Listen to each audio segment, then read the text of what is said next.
আমরা হোয়াটসঅ্যাপে কোনো যখন ডকুমেন্টস কাউকে পাঠাই, তুমি যেই কোয়ালিটি পাঠাচ্ছ অপর প্রান্তে কিন্তু সেই রেজুলেশন যাচ্ছে না। তো কী করতে হবে, হোয়াটসঅ্যাপে যাকে পাঠাবো তার নম্বরে ক্লিক করার পরে এই যে ক্যামেরার পাশে যে ক্লিপ আর্ট সাইনটা আছে, এই ক্লিপ আর্ট সাইনে ক্লিক করব। ক্লিপ আর্ট সাইনে ক্লিক করলে এখানে ক্লিক করার পরে এই যে প্রথমে ডকুমেন্ট অপশান আছে, এই ডকুমেন্ট অপশানে ক্লিক করব, এই ডকুমেন্ট অপশান। ওকে, এই ডকুমেন্ট অপশানে ক্লিক করার পরে তারপরে এই ব্রাউজার ডকুমেন্টে ক্লিক করব। ব্রাউজার ডকুমেন্ট এতে ক্লিক করব।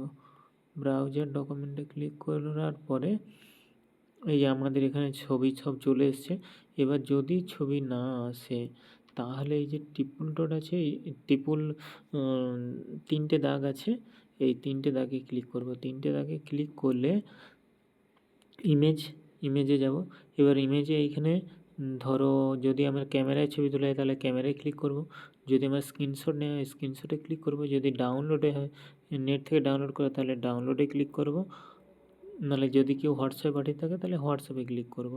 ঠিক আছে, তো এখান থেকে আমরা ছবিটা যদি সিলেক্ট করে পাঠিয়ে থাকি, ধরুন এই ছবিটা আমি সিলেক্ট করেছি, এই ছবিটা সিলেক্ট করলাম, সিলেক্ট করে সিলেক্টে ক্লিক করলাম।